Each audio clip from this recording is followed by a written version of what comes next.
We have been living with them all along, convinced they were something else, not willing to believe. I adopted this concept after reflecting over my years of hunting and fishing, and I reflect back of times when things strange happened to me that I basically just wrote off as something else, a bear or a mountain lion or something to that effect. But now that I reflect back over them, I realize that I was probably having experiences with the Bigfoot, but not willing to believe. With this in mind, I'm going to talk about an experience that happened back when I was a non-believer.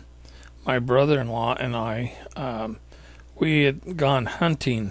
We were both drawn in the same area, which was over in the Springerville area towards Escadilla, and we were hunting.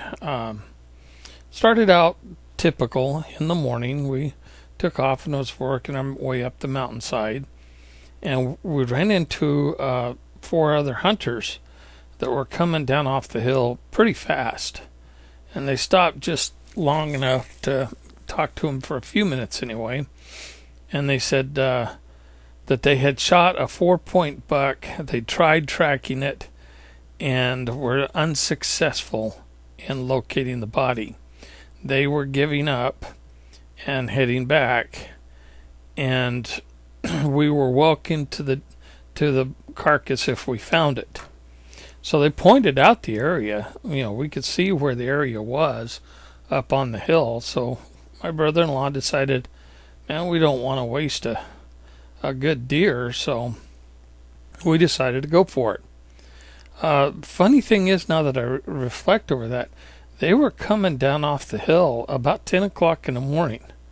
And now that I think about it, why would they give up the search for a 4-point buck that early?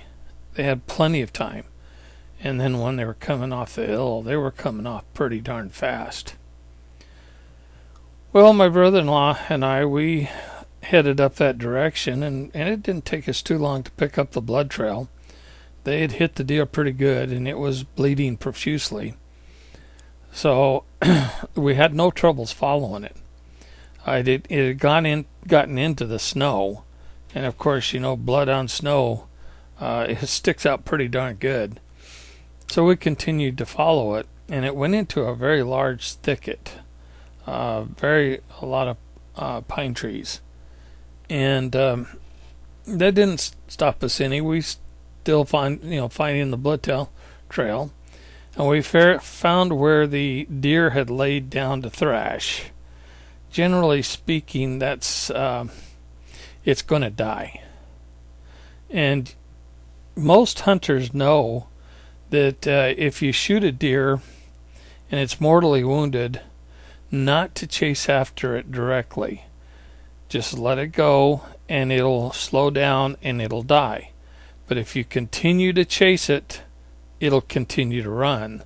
That drive of maintaining life gives it that extra squirt of adrenaline and keeps the heart pumping, and they keep going. So anyway, by the time we'd gotten there, we figured it had probably laid down to die.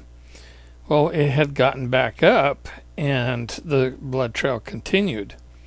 And we thought, well, maybe it was because the other deer hunters had chased it a little bit. But that's not what the tracks had shown.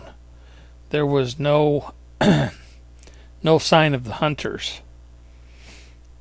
So we followed the deer a little bit further, and it made kind of like a quarter circle, and about 75 yards away from where it laid down the first time, it laid down again, and this time it thrashed in the snow again, blood all over the place. And we were wondering, this deer's got to be ready to drop. He's been bleeding a lot, but the trail says it got up again.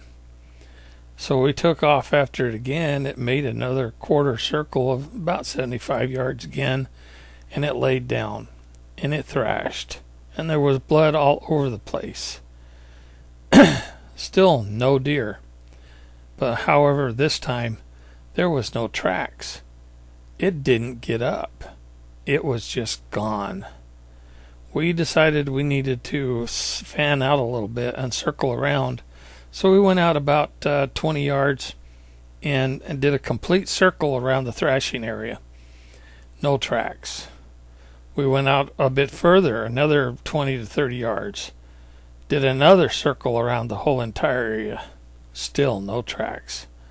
That deer had vanished. The only way that it could have got out of that area without leaving tracks was up. And we had not thought about that.